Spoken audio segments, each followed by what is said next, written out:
الحمد لله رب العالمين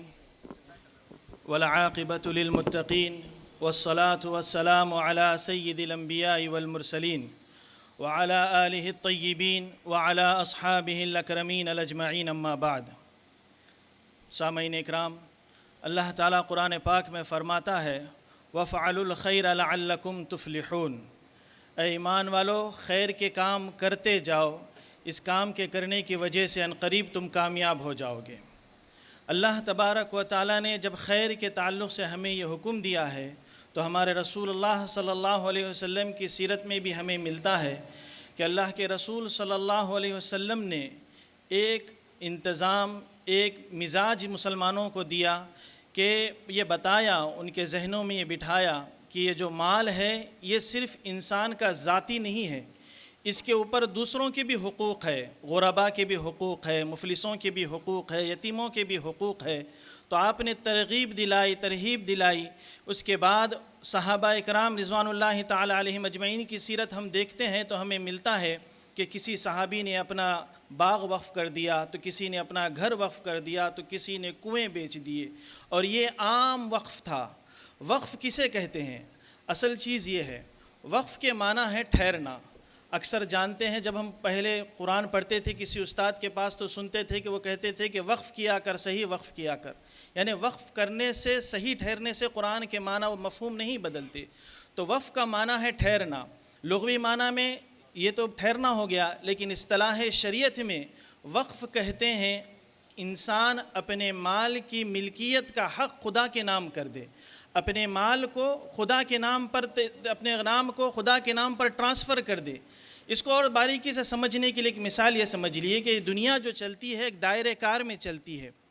اس کا ایک انتظام ہے، اللہ تبارک و تعالیٰ نے اس کو ایک انتظام کے ذریعے چلا رہا ہے۔ مثال کے طور پہ یہ ایک پین ہے، ایک پین میں انک ہے، پلاسٹک ہے اور اسٹیل ہے، یہ تین چیزوں کا مجتمع ہے، تین چیزوں سے بنا ہوا یہ پین ہے۔ یہ ایک نہیں تھا، اسے تین چیزوں نے جو ہے اس کو بنایا، اس کی جو ہے تشکیل کی، پھر اسے صاحب کمپنی نے خریدا، اسے پین کی شکل میں ڈھالا۔ تو پہلے یہ تین لوگوں کی ملکیت میں تھا، صاحب شریکہ نے اسے خریدا تو ایک مالک ہوا، پھر ایک سے میں مالک ہوا، اب یہ میری ملکیت ہے، میرے مرنے کے بعد میری اولاد اس کی مالک ہوگی، میرے وارثین اس کے مالک ہوں گے۔ یہ ایک پین 4 بچوں میں، 5 بچوں میں تقسیم ہوگا، یہ جب تک چلتا رہے گا یہ ان کے کام میں آتا رہے گا۔ جب یہ ختم ہو جائے گا تو میری اولاد اسے استعمال کرنے کے بعد پھینک دے گی، اس کے بعد کچرا اٹھانے والے آئیں گے، کچرا اٹھا کر لے جائیں گے۔ حکومتی ادارے جو ریسائیکل کا کام کرتے ہیں وہ پلاسٹک الگ کریں گے، اسٹیل الگ کریں گے، پھر اس کو الگ الگ کمپنیوں کو بیچیں گے۔ تو مالک 3 تھے، ایک ہوا، 1 سے 4 ہوئے، پھر حکومت مالک ہوئی، پھر حکومت نے اسے دوسروں کے سپرد کیا، پھر وہ حکومتیں ان جو کمپنیاں اس کو خریدی، پھر اس کو ایک ریسائیکل کر کے اور دوسری چیزیں بنا کر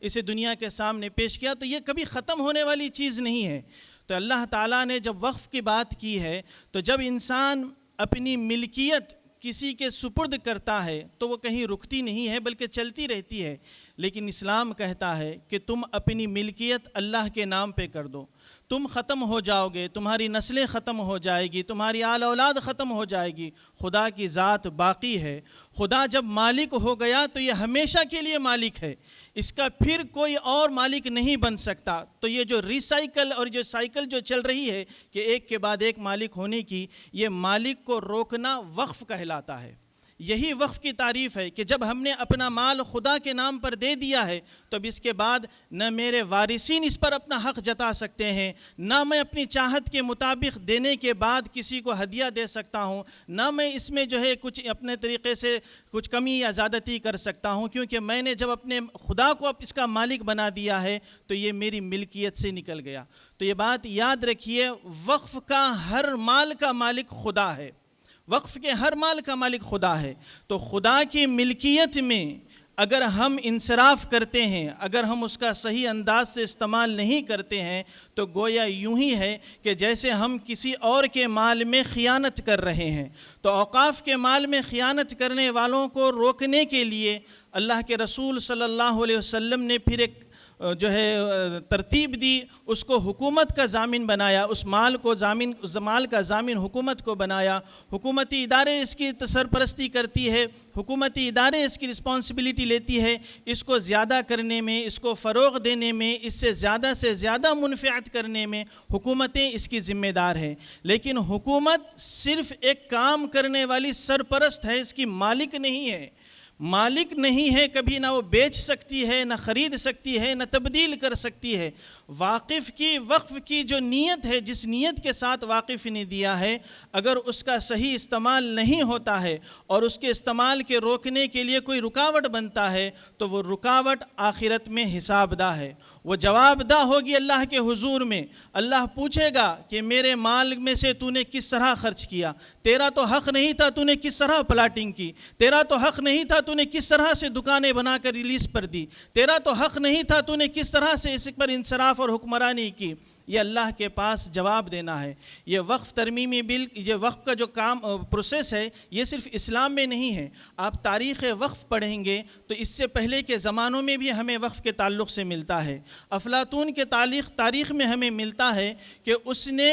ایک بڑا مدرسہ بنایا، اکیڈمی بنائی، اور اس اکیڈمی کے انتظام و انصرام کے لیے اس نے اپنا ایک باغ جو کاشتکاری کا تھا اس کو وقف کیا کہ اس کے مال سے یہ اکیڈمی چلے گی۔ اسی طرح الیگزینڈر کی بھی تاریخ میں ہمیں ملتا ہے کہ اس کا ایک پرسنل کتب خانہ تھا، لائبریری تھی، اور اس لائبریری کو اس نے اپنے وقت کے علماء دین کے لیے وقف کیا اور کہا کہ جس کسی عالم کو اپنے علم کی پیاس بجھانا ہے وہ آئے اور میرے کتب خانے سے فیض یاب ہو۔ تو یہ وقف پہلے بھی تھا، ابھی بھی ہے، ہمارے دین میں بھی ہے، لیکن ہمارے دین میں ایک محدود دائرے کار ہے۔ ہمارا دین ہمیں سکھاتا ہے کہ تمہارا مال صرف تمہارے اکیلے کا نہیں ہے۔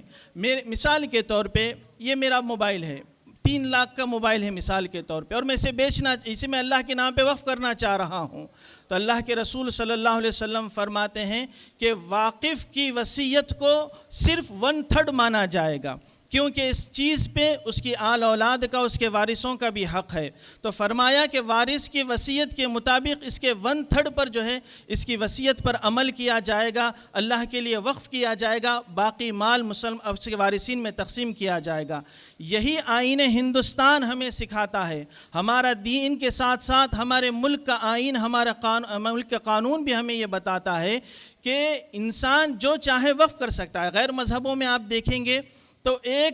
5-6 اولاد ہے تو اس میں ایک اولاد کو جو ہے پورا سرپرست کر کے اس کے نام پر وصیت کر دی جاتی ہے، اسے وارث بنا دیا جاتا ہے اور اسے گورنمنٹ مانتی ہے، لیکن اسلام اسے نہیں مانتا۔ اسلام حقوق ادا کرنے کے بعد، حقوق العباد ادا کرنے کے بعد حقوق اللہ ادا کرنے کا حکم دیتا ہے۔ فرمایا نیتیں ٹھیک ہے کیسی بھی ہو، تمہاری نیت اللہ کے لیے دینا ہے، تم زیادہ سے زیادہ دینا چاہتے ہو، لیکن تمہارے وارثین کا بھی حق ہے۔ تو فرمایا گیا کہ یہ جو حدود ہے اللہ اور اس کے رسول نے جو بنائے ہیں، اس میں رہ کر جب انسان اپنے مال میں خود انصراف نہیں کر سکتا تو آج جو ترمیمات کی جا رہی ہے، اس ترمیمات کے بارے میں آپ سنیں گے انشاءاللہ کہ ترمیمات کیا ہے، لیکن یہ ترمیمات جو کی جا رہی ہے وہ ہمارے آئین ہند کے خلاف بھی ہے۔ آرٹیکل 12 سے لے کر 35 تک جب آپ پڑھیں گے تو اس کے بنیادی جو مقاصد ہیں ان مقاصد کو یہ پامال کرتا ہے۔ بالخصوص آرٹیکل 26 کو، جس میں یہ کہا گیا ہے کہ ہر انسان کو اپنے مال پر حق ہے، وہ جس طرح سے چاہے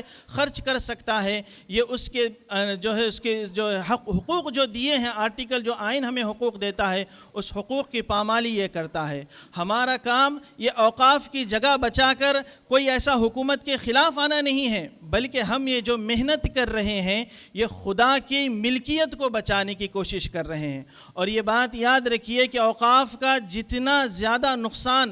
مسلمان نے کیا ہے کسی اور نے نہیں کیا۔ آج تاریخ ہمارے پاس بھری پڑی ہے کہ کس طرح سے کلمہ گو نے وقوفات کی زمین کو کسی اور کے نام پر دیا گیا، کس طرح سے بیچا گیا، کس طرح سے کم قیمت پر جو ہے کرایوں پر اٹھایا گیا، دیا گیا، اور اس سے کس طرح سے نفع اٹھایا گیا۔ ناندیڑ اس کی مثال سے بھرا پڑا ہے۔ پیر برہان نگر،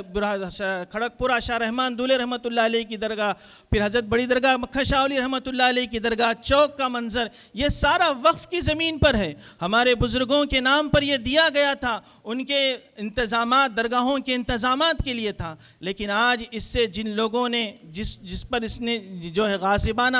سودا کیا یا اس کے حقوق کو سلف تلف کیا، وہ مسلمان ہیں۔ تو ہمیں دوسروں سے زیادہ پہلے یہ سمجھنا چاہیے کہ اگر کبھی اوقاف کا کوئی میٹر آپ کے پاس آتا ہے تو ہمیں اللہ اور اس کے رسول کے ڈر، اس کے خوف سے بچنا چاہیے، ڈرنا چاہیے، خوف سے ڈرنا چاہیے، اور ایسے سودے بازی نہیں کرنی چاہیے جو ہمیں اللہ اور اس کے رسول کے مخالفین میں کھڑے کرے۔ ہمیں یہ دیکھنا ہوگا کہ ہم نے اگر ایسا کوئی کام کیا ہے تو ہمیں فی الفور اس سے رجوع کر کے، توبہ کر کے، پھر اسے اس کے مقام پر پہنچانا ہوگا۔ یہ سب سے پہلے اندرونی تبدیلی ضروری ہے، پھر آگے جا کر جب بات کی جائے گی تب اللہ تعالیٰ اثر دینے والا ہے۔ یہ جو ترمیمات آئی ہے یہ صرف شریعت ہی کے نہیں بلکہ آئین ہند کے بھی خلاف ہے، اس لیے ہم اس کی پرزور مذمت بھی کرتے ہیں، اور ہم اس کا برابر جو ہے اس کے مخالف رہیں گے۔ مسلم پرسنل لاء بورڈ جو کام کر رہا ہے اس میں یقیناً ہماری تائید و جو ہے مدد ہماری ان کے ساتھ رہے، اور ہمارے نوجوانوں کو بالخصوص ای میل کے ذریعے جو پی سی کمیشن، جوائنٹ پارلیمنٹ کمیشن جو بیٹھا ہوا ہے، ان کے تک ہمارا پیغام پہنچانے کی ضرورت ہے ای میل کے ذریعے۔ تو کثرت کے ساتھ ای میل کر یہ حکومت کو بتانا ہوگا کہ ہم اس بل کے مخالف ہیں۔ اللہ تبارک و تعالیٰ سے دعا ہے کہ اللہ تبارک و تعالیٰ کہنے سننے سے زیادہ سمجھنے کی توفیق دے، آمین۔